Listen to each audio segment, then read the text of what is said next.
if they do that, then dress like you're poor. Do not wear a suit to the supermarket. What's up, everybody? Zillennial Nexus here. Welcome back to the channel. Today I wanted to talk about a creeping trend that I'm noticing that I'm dubbing technophobia. Basically, people who are afraid of innovations and such and other new technologies just because they might provide something, like the tinfoil hat conspiracy theorists who think that various things I'm not going to list here in case anyone wants to clip me to make me sound like a wackaloon. But today I wanted to talk more about a video I mentioned in a couple videos back from Lindey Glenn here, the dynamic pricing video about digital price tags and such. So that news segment looks like it actually is referencing Kroger doing something like this. Now, personally, I haven't seen digital price tags anywhere yet. I only go to the one store, Star Market, a regional grocery chain.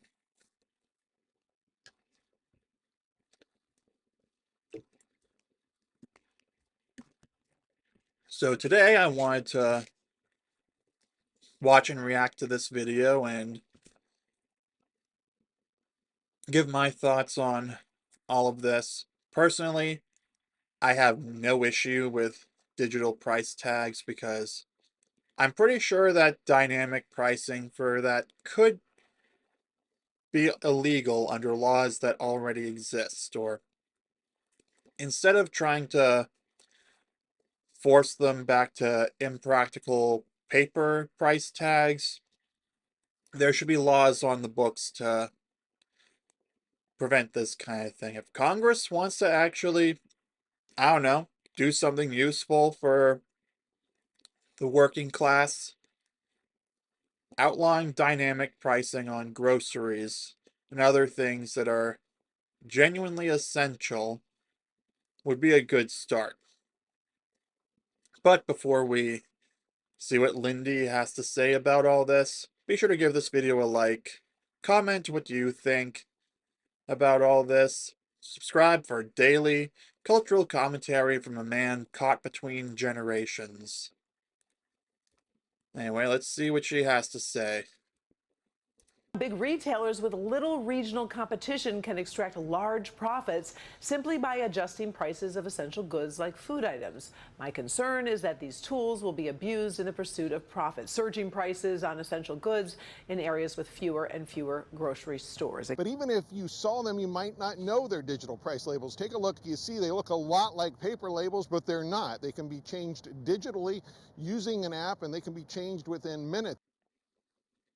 Have you noticed that your grocery bill seems to be creeping up when every single week your shopping cart looks the exact same? It's not just inflation anymore. Welcome to the new age of shopping, where grocery prices can actually change on you in real time, and hidden surcharges are popping up at checkout. But here's what's really happening behind the scenes. It is a wave of dynamic pricing, and it's powered by artificial intelligence, and it is sweeping across American stores. And it's not just targeting luxury items and airlines anymore. It's coming for your everyday groceries. How much danger? Again, I'm pretty sure that's already illegal in some capacity. It's not like... And also, I need to say this, it's kind of dumb because grocery stores, the reason they often have sales on items is they need to clear that inventory because it costs them money to store it, and things like that have a way more finite shelf life compared to, say, a video game or an electronic of some kind. So the reason that Star Market often gives me digital rewards where I can get just shy of $2 each, up to 4 bags of chips. It's because they need to clear that inventory so that they can bring the new ones to the forefront. Now, they limit me to 4 items of that item, but I still get a steep discount for something that I wanted to get anyway. Well, let's keep on watching just to see what she has to say. Is there here if shoppers aren't reassured that they're not hiking prices? That's exactly the point. Once that technology is in there, and that's my concern, they can raise prices. On a hot summer day, you know, I want a lot of ice cream, I want lemonade.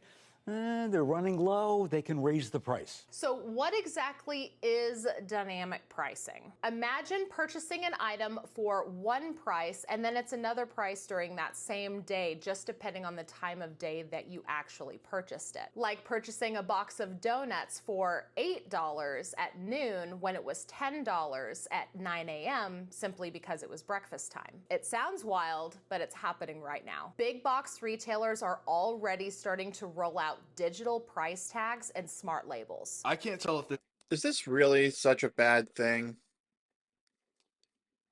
Like, I swear, every time that some kind of innovation like that comes out, this sounds like tinfoil hat mumbo jumbo. Like, what's she gonna say next? That aliens were behind it? this is awesome or horrible. Many grocery stores around the US are going to start implementing digital price tags. Now you may be thinking to yourself, oh, that's not too bad. It's probably going to make it more efficient, right? Yeah, it will certainly do that, but they're also going to be implementing dynamic pricing like Uber and Ticketmaster. You know how Uber increases their prices if something is in very high demand, just as Ticketmaster does as well? Well, yeah, that's going to be happening at your local grocery store as well in the near future. You're going to have to get your Thanksgiving turkey in July now, because by the time November rolls around, it's going to be $40 a pound. And you can just forget about chicken wings or ranch on Super Bowl Sunday. Now, grocers like Walmart say that these digital price tags are going to improve overall productivity and efficiency. Definitely. And that's because they can change the price of thousands of items at one time versus having an employee go around and change them by hand. So is this a smart thing to do to evolve with technology and use it for your advantage? Absolutely. And honestly, it may come in handy for us as customers from time to time. Oh, my bag of chips that was $4 last week is now $3.25. But like I said about the turkeys, I can see this going horribly wrong when something is in very high demand. Companies like Denovation Technologies and even tech giants like Microsoft are helping stores automatically update prices. And they're updating these prices based on demand, time of day, or even how crowded the grocery store is. And it doesn't stop there. Yeah, the difference between Uber and Ticketmaster and grocery stores is Uber is literally a service. They are not selling you a tangible good. Ticketmaster, they're selling you an experience, something that is not essential, that other people can live without. Like, for example, I have never used Ticketmaster. I think the only time I've ever bought a ticket to something that was not a movie or a museum or a zoo or an aquarium was the Harry Potter exhibit, which was a similar company, but again, as I've said in another video, I have never been to a concert, so quite frankly, I've never had to deal with them. But when it comes to Uber, here's the thing. There's going to be more gas used, and all they're selling you is getting you from point A to point B. So, for example, Halloween night when I left the Rocky Horror Picture Show early to go home, my mom warned me that it was going to cost a little more compared to other nights because it would be Halloween. It wasn't that bad. I think it was almost the same amount of money that I spent to go from a CVS in my town to the Museum of Science itself to go from the AMC at the Boston Common to somewhere I could walk home from, because I think I've mentioned before, I make it a point not to put my home address into Uber, but I digress. Anyway, the point is, what they're selling is a service. They are going to be stretched a little more thin, and general economics, low supply, high demand, they can charge more. And you know what? At a certain point, it's a little more justifiable for something that doesn't sell tangible goods, even though they use tangible vehicles to get you from point A to point B. Whereas again, supermarkets, grocery stores, it costs them money to store their inventory. They have to make room for new shipments. They have to clear these out. If they have stuff sit there too long, they're going to have to throw it out, which is going to cost them money.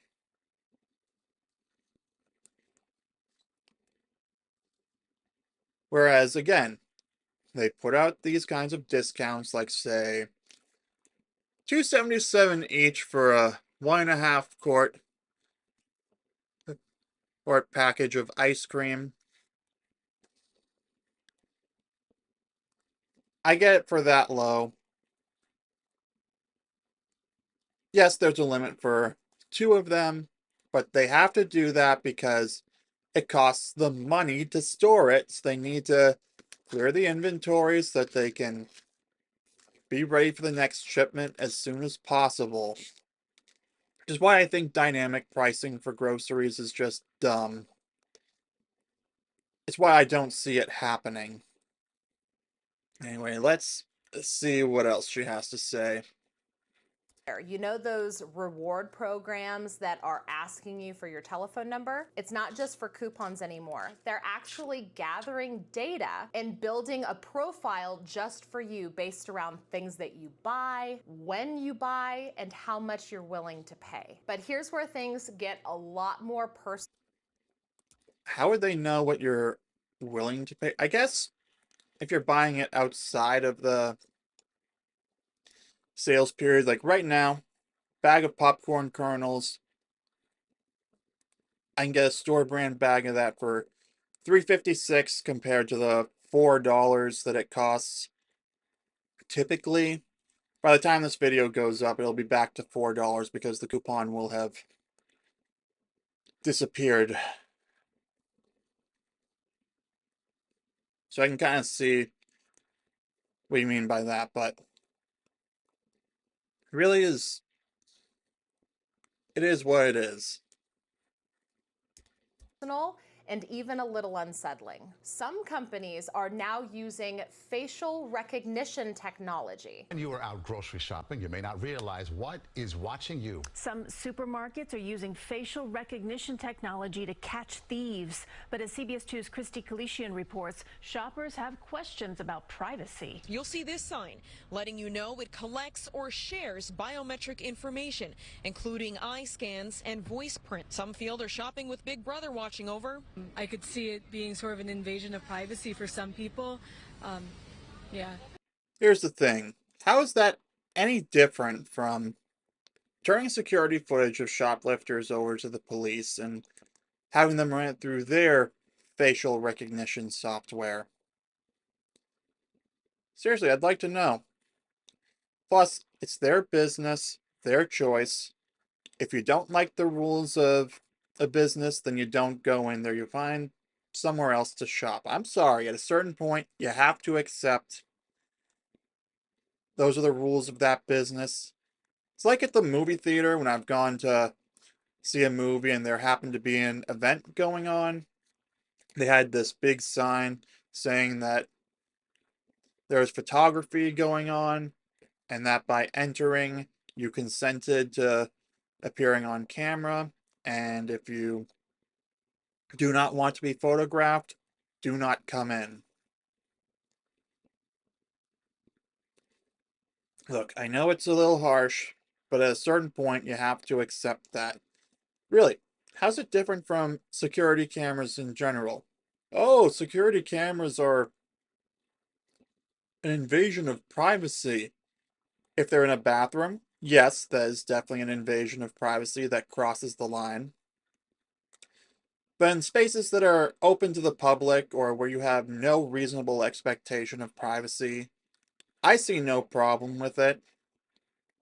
And again, if someone does shoplift, they can easily turn that security footage over to the police, who could run it through facial recognition software. You see what I'm getting at?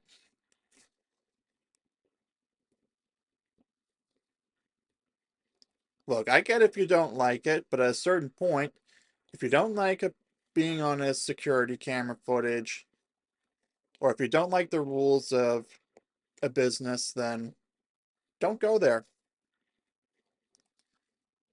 It's like my media culture and society teacher said in college.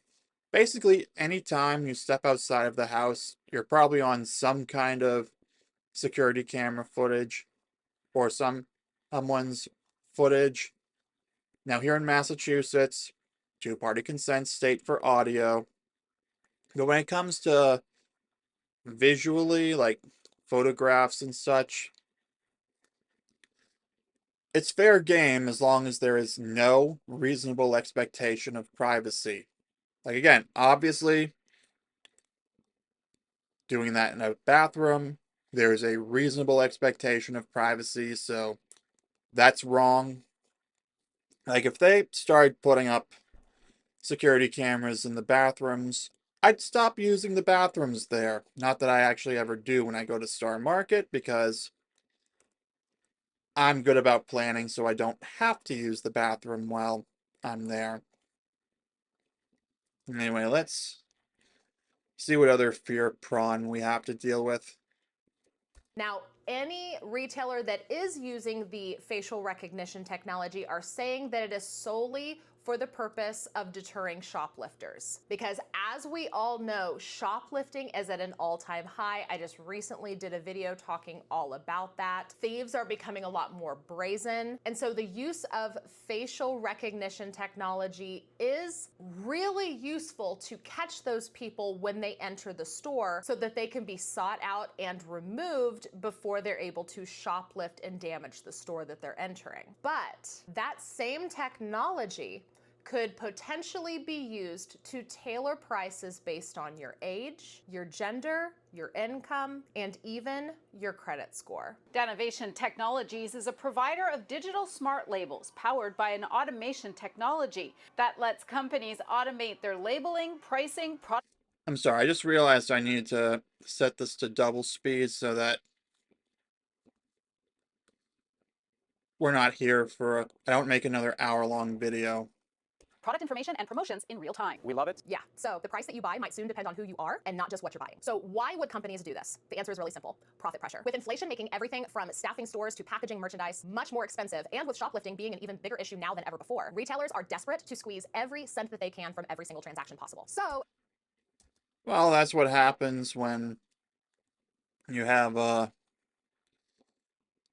shoplifting like that.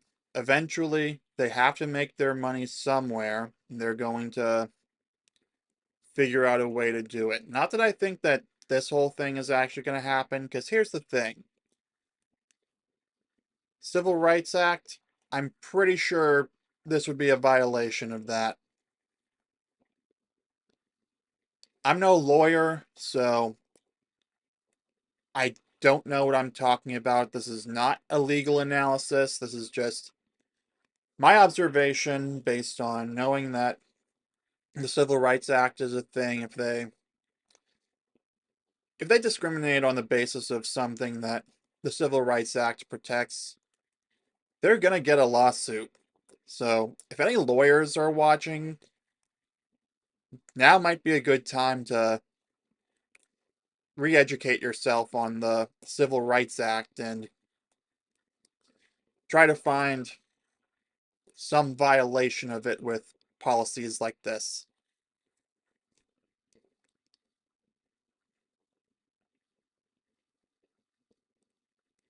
So yeah, I'm not too worried about it.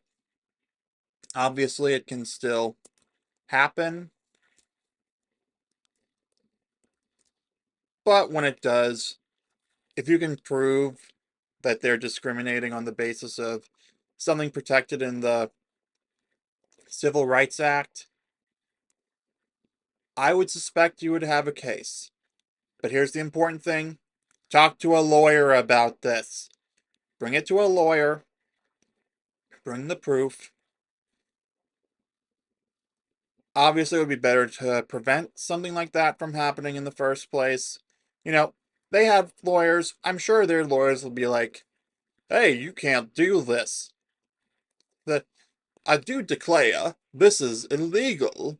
You will be opening yourself up to a lawsuit if you institute this kind of practice. Alright, let's get back to the video. Instead of just simply raising prices across the board and facing customer backlash, they're using AI to target customers that are more likely to pay a little bit more, especially when you're tired, a store is really super crowded, or you just look less sensitive to price. Now, how exactly widespread is this, right? It's not just grocery stores. This is really common on sites like Amazon. It's also starting to happen at fast food chains. Not too long ago, Wendy's actually announced a surge price or dynamic pricing to happen during peak hours. And Wendy's, when they publicly announced this, they had some major backlash. Wendy's is walking back its new pricing strategy after receiving backlash online. It's after the CEO announced the new plan last week, leading to some people comparing it to so-called surge pricing used by rideshare companies during rush hour. Now, Wendy's is clarifying the statement saying that they didn't use that phrase, and they say that they don't plan to implement that practice. When it comes to dynamic pricing, the price will change based on how much supply of that product exists. Surge pricing has to do with the time of day. So if there's more demand specifically for a time of day, you have that surge price, which ultimately means that price is probably going to increase. So they started like backtracking immediately and said, okay. How would they be able to get away with that when they have printed menus up there? Now, I could understand them being able to do that through the app or something like that, or through like the delivery services. But here's the thing why I don't think this is going to happen. It costs them to store food like that, and they have to go through inventory so that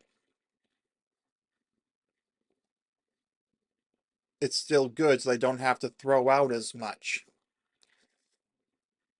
Again, restaurants and grocery stores operate on very thin profit margins because of the consumable nature of what they sell and the fact that it can all go bad. Like, I watched a video recently that explained that salad places like Sweet Green and such are operating at a loss, essentially, because lettuce goes bad a lot quicker than beef.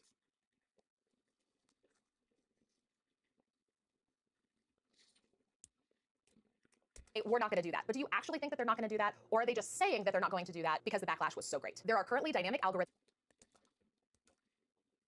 I think the nature of their business is going to make that very difficult, if not impossible. And if they try and do that, they're probably going to, it's probably going to end up backfiring, not because of consumer backlash.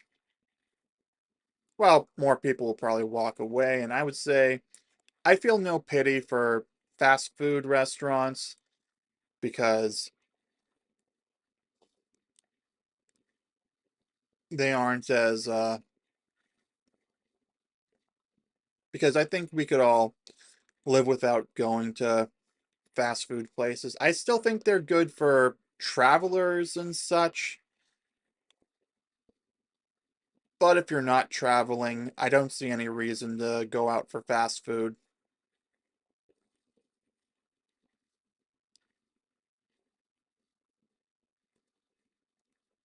But yeah, supermarkets, I would be more worried.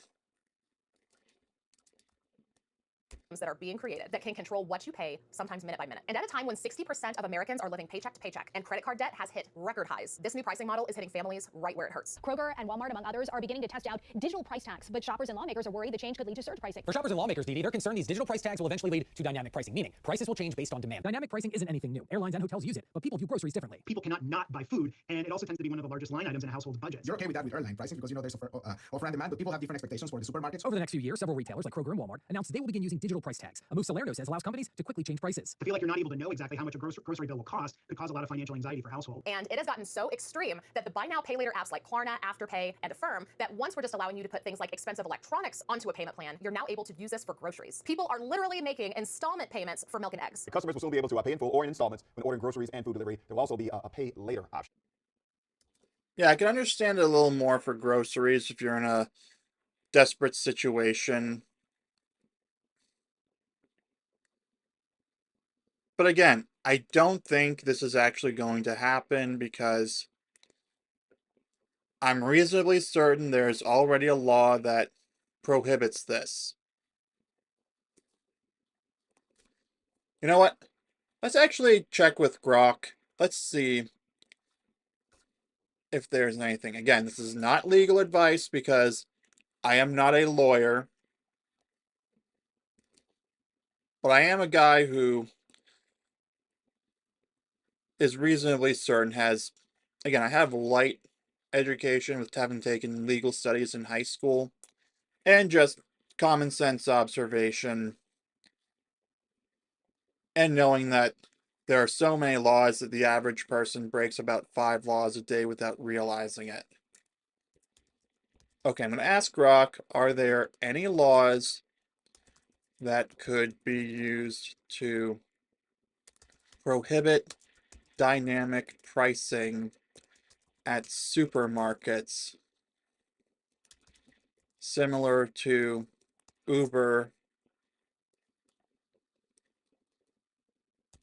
during peak hours? Okay, let's go with dynamic/surge pricing and let's see what they have to say.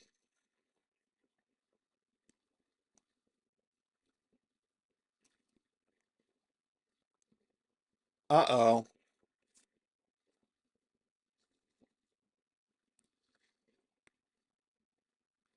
No U.S. laws specifically prohibit this. However, price gouging laws in 34 states and D.C., like New York's general business law, ban unconscionably excessive price hikes during emergencies, potentially applying to extreme cases.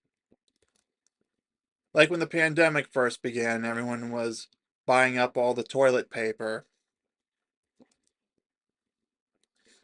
These laws target abnormal market disruptions, not routine demand-based pricing. Supermarkets face competitive pressure, making surge pricing less feasible, unlike Uber's model, which balances driver supply and rider demand. You see, this is exactly why I think this video that we've been watching up to this point is basically fear prawn. Yes, they have the digital price tags, but the very nature of their situation is if they don't offer these kinds of sales, they're going to end up having to throw it out, which is bad for PR. Yes, they might get some kind of insurance payout. Although, maybe the insurance companies wouldn't be as generous in this case because they are choosing not to sell at a lower price to clear that inventory. Anyway, let's try to finish the video at some point today. In the coming years, experts are starting to warn that we're going to see some hyper-personalized pricing based on your loyalty of that store, your past purchases, and even how much the system thinks that you can afford. Yeah, that's right. If they think you can pay more, you're going to pay more. But at the same time, if you can afford to pay less, it could be less. That's up to the system to decide. And this is more than just supply and demand. It is about squeezing every single penny possible from every shopper and maximizing the profits of that retailer. And there you... Alright, here's an idea. Dress like the people of Walmart, and then, oh my god, I just thought of a great way to get around that. Just, always dress like you're poor. If they do that, then dress like you're poor. Do not wear a suit to the supermarket. Wear some, ragged clothes if possible. And then, what else did she say? Hold on, I need to play it back.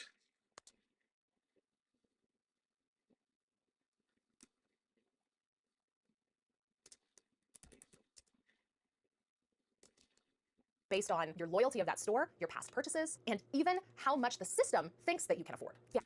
Oh yeah, store loyalty. Just, go to the same store over. Sounds like the best way to get around this, if they do that, which again, I don't think they're gonna do because their legal department is probably gonna find a problem, at least in those 34 states in Washington, D.C. And ignoring all that, the fact that they have to store the food, it costs them money to store it, it costs them it costs them money to power the fridges and freezers that keep everything fresh. It costs them money just to store everything. So they kind of have to clear the inventory as quick as possible. That's again why they offer me like sub $3 prices on ice cream. Up to 2 containers, like I said earlier. But still, I get a steep discount on different ice creams. Sometimes I get it goes even lower if it happens to be, they happen to throw in a coupon for save $1 or $1.50. Recently, I got a 1.5 quart container of ice cream for $1.50 after the limit 2 discount, and then save another dollar or so on it. So yeah, let that go to show that these loyalty programs can be a good thing if it's for something essential.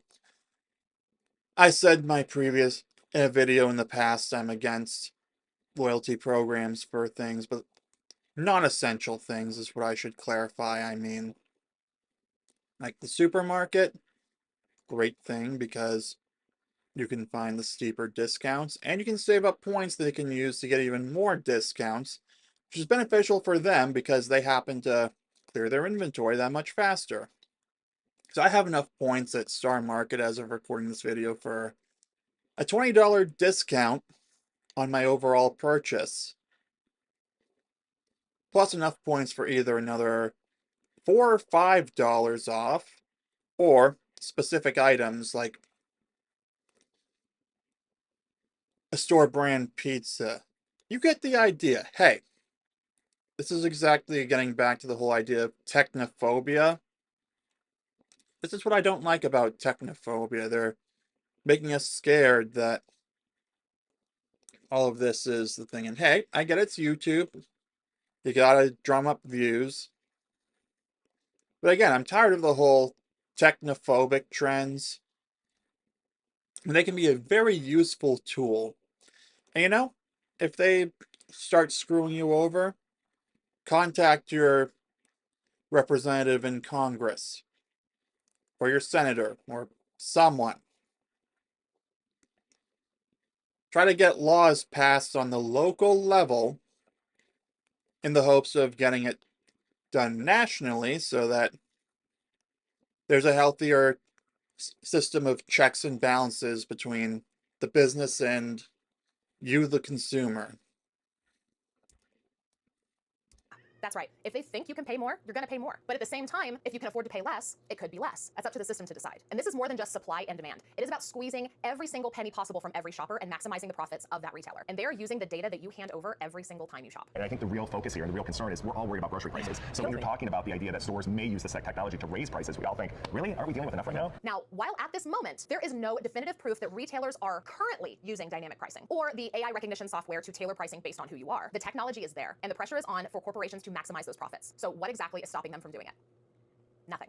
But as retailers start to blur those lines between shopping and surveillance, consumers are starting to push back. Some are starting to use only cash. They're ditching all rewards programs so that their purchases cannot be tracked. And some are even protesting by breaking the digital price tags that are already in some stores. But Yeah, breaking the digital price tags, that's going too far. That's just vandalism. I mean, if you want to get criminally trespassed from your grocery store, that's one way to accomplish that. But instead, I think the best way to do it is to actually lean into the rewards programs and use the steep discounts. Or if you order delivery or pickup through the app, I would love to see them try and explain dynamic pricing for when you put in an order and the price of an item that they still get changes and the price doesn't change because they had to substitute or cancel items. I would love to see the grocery stores try and explain that.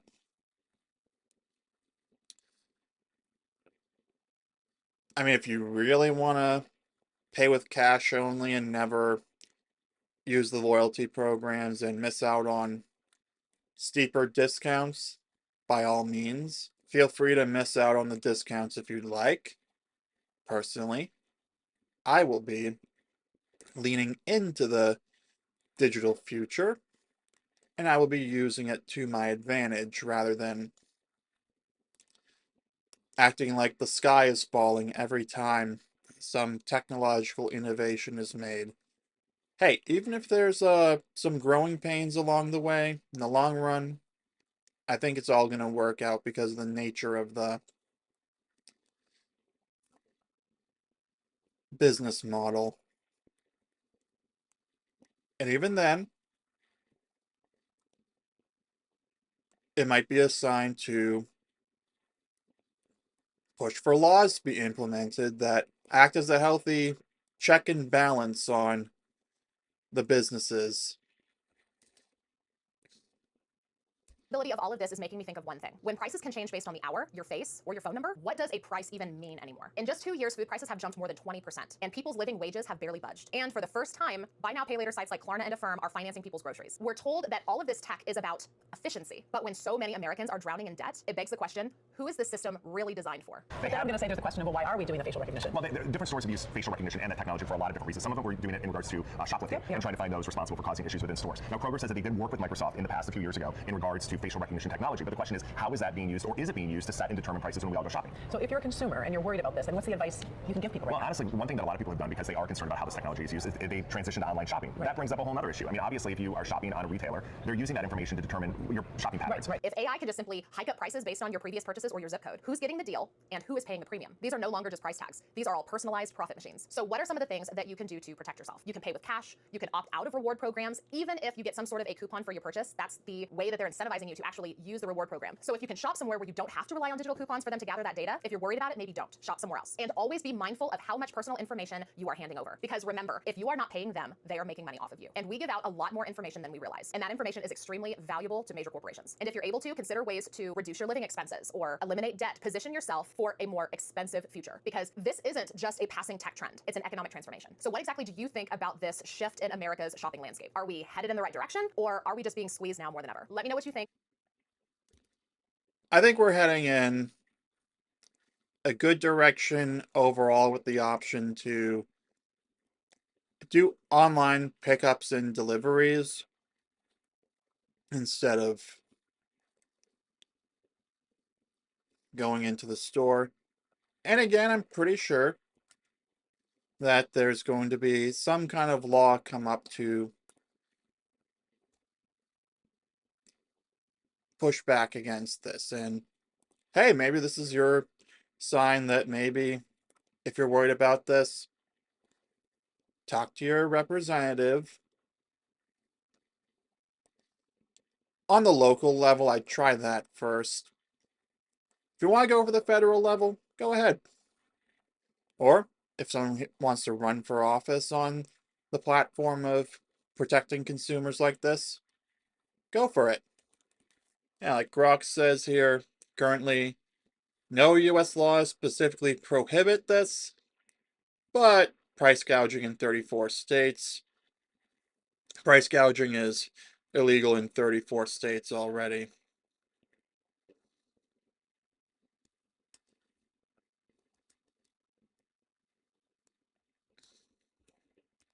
So let's hear Lindey's final thoughts.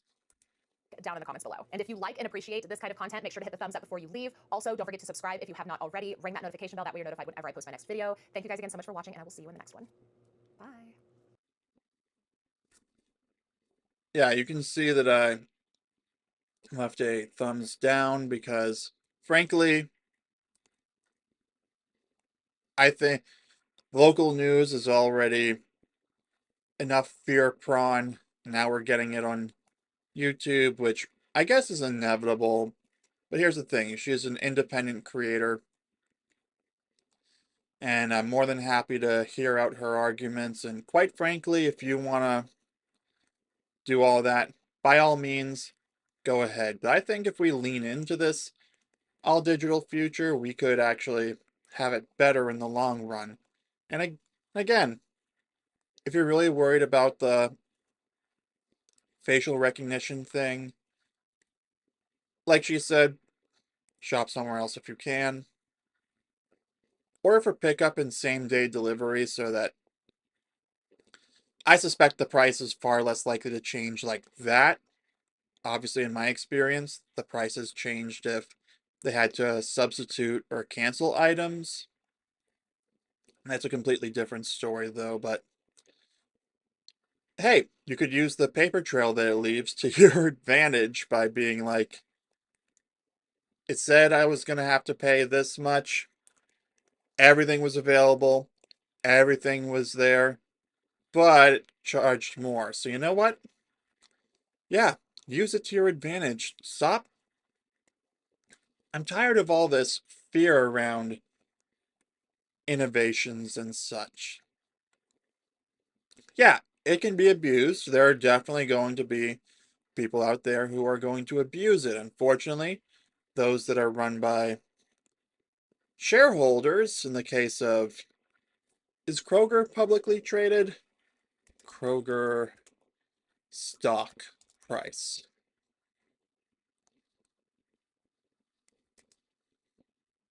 Yeah, Kroger's on the New York Stock Exchange. As you can see here. Now, let's try that with Star Market, place I usually go. Huh, I guess it's probably part of the, it's either part of the larger company or it's not part of the New York Stock Exchange. Okay, let's try Stop and Shop. It's another regional chain in my area. Yeah, I'm reasonably confident if those two stores were on the New York Stock Exchange, they would have popped up right away. Now, what I suspect is the reason that Kroger is doing things like this is because the shareholders, fiduciary responsibility to the shareholders is why they're doing this.